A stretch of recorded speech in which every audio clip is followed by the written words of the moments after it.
Did you find anything interesting? I think so, yes. What is it? I just need to check one more thing. Then I will be ready to name the murderer.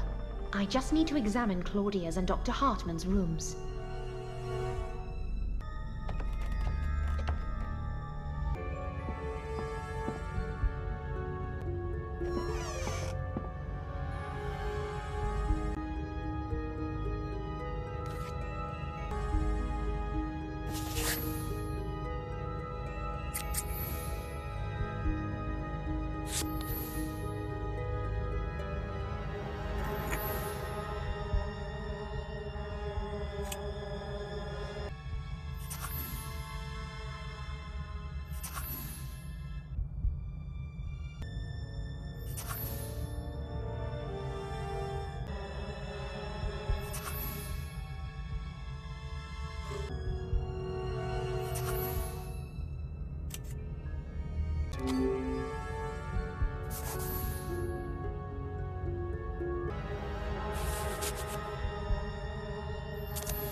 Great! I found a postcard.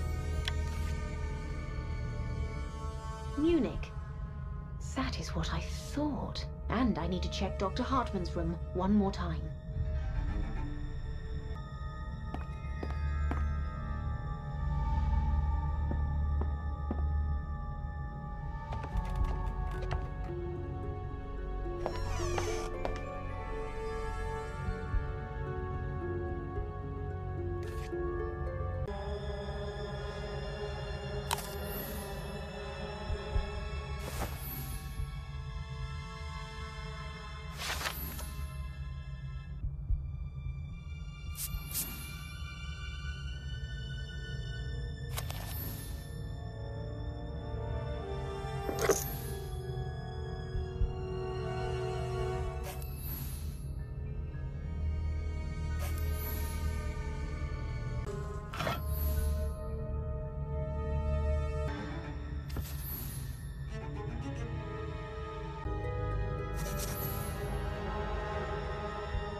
Great! I found a letter.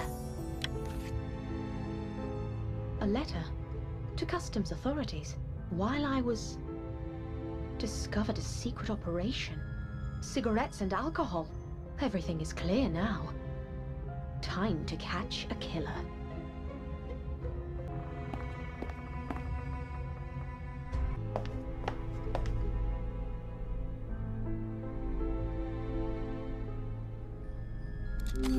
Anna, did you find anything? I think I did. Yes. Have the police arrived yet? What? No, not yet. But they will be here very soon. I need to pack my bags. Claudia, please sit down. We have some time before the police arrive and can examine the results of my investigation. What investigation? I became suspicious after the death of Professor Kinski. And then, when Ulla died, I was certain they were both killed. Problem was, everyone sitting here had a motive to kill either one or the other. What do you mean, Anna? What kind of a motive could I have? Very well, Giovanni. I shall start with you. You are an opera singer in La Scala, although not a very successful one. Anna, that is none of your business. Nevertheless, you were hoping for a promotion, and you were this close to releasing a record. But suddenly everything collapsed, thanks to Mr. Peterson. What? You see, Mr. Peterson has always taken an interest in opera, and being a wealthy industrialist, was able to provide money to theaters across Europe, including La Scala. He disliked Giovanni's last performance, and demanded La Scala cancel his record and promote another singer instead. Isn't this so, Giovanni? It is true. It is true. But it does not mean I killed him. I cannot believe this. What a shame, Giovanni. Mr. Peterson ruined your professional career, and you were angry. It's getting cold in here. The fire needs more wood.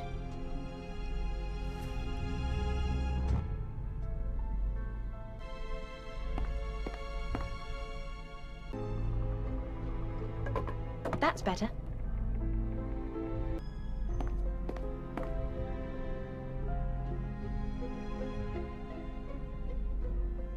Do you know who the killer is, Anna? I think I do. By the way, were you surprised I found a Hindu coin in Professor Kinski's room? What do you mean? Did you know Professor Kinski? Well, I... sort of. Ladies and gentlemen, what Professor Clark is trying to say is that he and Professor Adam Kinski were students at the same university, and formerly very good friends. But a girl you were going to marry ran away with Professor Kinski. How did you discover this, Anna? By searching Professor Kinski's luggage. Isn't it true you had threatened him before this? Well, yes. But I swear I didn't kill him. In fact, when he saw me, he decided to leave, but then he died. How convenient. I told you it wasn't me. Murderer! I didn't do it, honestly. I was as surprised as you. But you were glad he was dead. Anna, please. Otto, I almost forgot about you. What? Did I also kill Professor Kinski? No. However, you do have a nice little smuggling operation going on here. What? At first, I was confused by all the cigarettes in the cellar, but then I realized. Do you remember the day Dr. Hartman was killed? When he gave a note to me and Walter? Oh my God! Otto! I thought Dr. Hartman had something to tell us about the killings, but he had discovered your smuggling operation and wanted to talk to us about it. How do you know that, Anna? I found a letter. Here it is.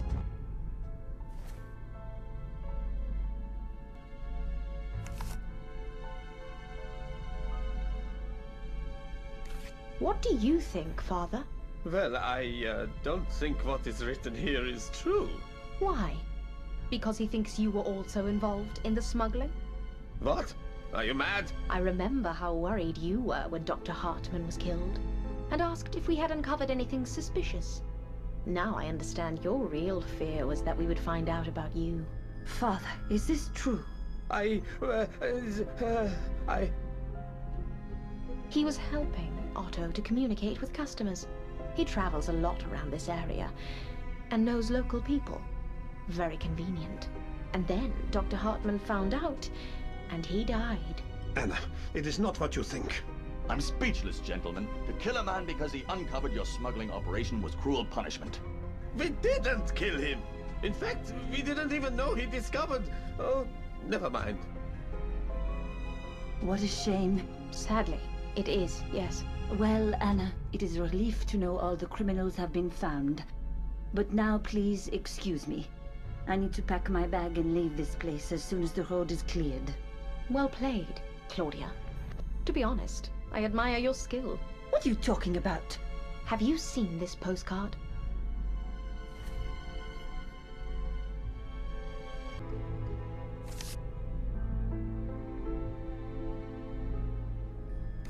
Nice postcard. What is so special about it? Do you recognize the city? It is Munich. Everyone can see that. I wonder why you have a postcard of Munich. Anna, I do not have time for these silly questions. I must leave. Anna, what are you doing? Let her go. Gentlemen, please, let me tell you Claudia's story. I promise you will not be disappointed. This is ridiculous. Claudia Kopp was born in Munich. Claudia, you told me you were French. And why did she call you Claudia Kopp when your last name is Perret? Kopp is her maiden name. She got married in France and became Claudia Perret. After she divorced her husband, she returned to Germany and joined a covert operations group, seeking to bring the Nazi party to power. What? Go on. She was introduced to Mr. Peterson and started working as his nurse. And so she gained access to his wealth and connections. Did she kill? In the covert operations group, she was part of the unit dealing with Oriental religions, occultism, and their connections to Nazi symbolism and power. Her first task was to get in touch with a British professor who had just discovered a breakthrough in the search for immortality.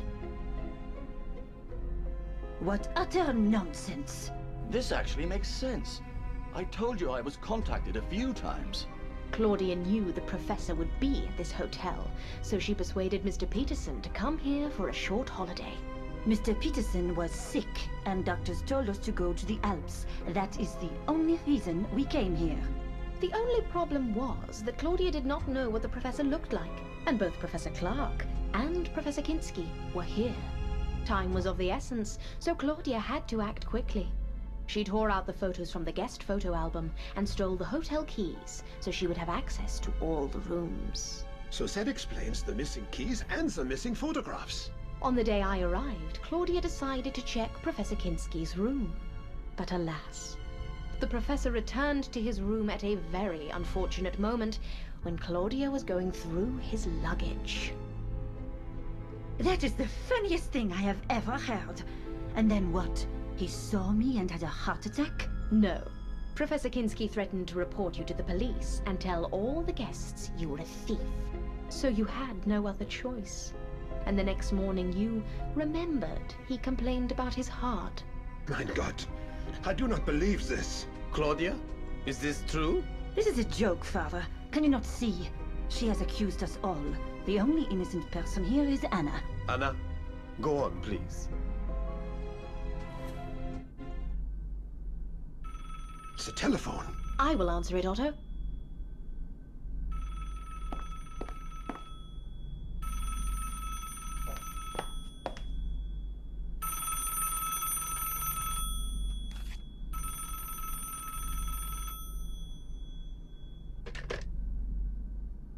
Good afternoon. May I speak to Miss Claudia Perry? Who is calling? A good friend. Is she there? Yes, but she's busy. Is she all right? Yes, she's perfectly fine. Do you have a message? Yes. Please tell her that the plans have changed. What plans? She knows. What is your name? Helmut. Tell her Helmut. I will. Thank you and have a good day.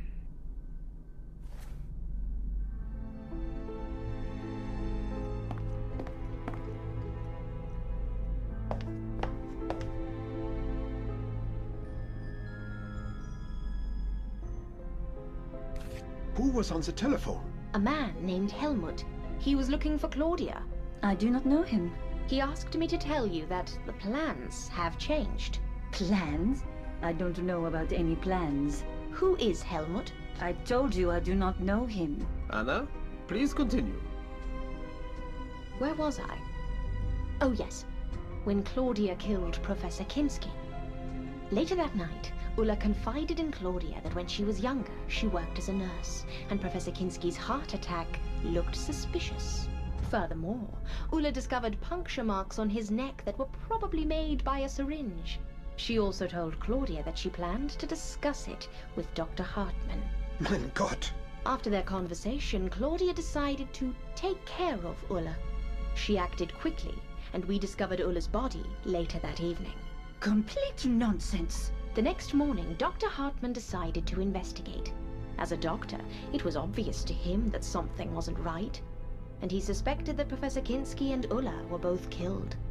Ironically, he discovered the smuggling operation during his investigation. Furthermore, he realized it was run by Otto with the help of Father Lenz. What a shame. As I said, it is not what you think it is. Oh, never mind. Anna, please, continue. Dr. Hartmann wanted to share his findings and wrote 2 notes, one to me and one to Walter, asking us to come to the cellar at 11 o'clock, where he wanted to show us the boxes full of cigarettes. Well, at least Dr. Hartmann wasn't killed by me. On the contrary, Claudia, you knew Dr. Hartmann discovered something, and so you decided to kill him as quickly as you could. You didn't have time to stage another heart attack, so you stole Mr. Peterson's gun, ran to the cellar, and shot him. Later, you put the gun case in Giovanni's room, and the gun in Professor Kinski's luggage. You confused us all. Walter found the body first, and took out his gun, and began to look around. When I entered the cellar, I saw Dr. Hartmann's body, and Walter holding a gun.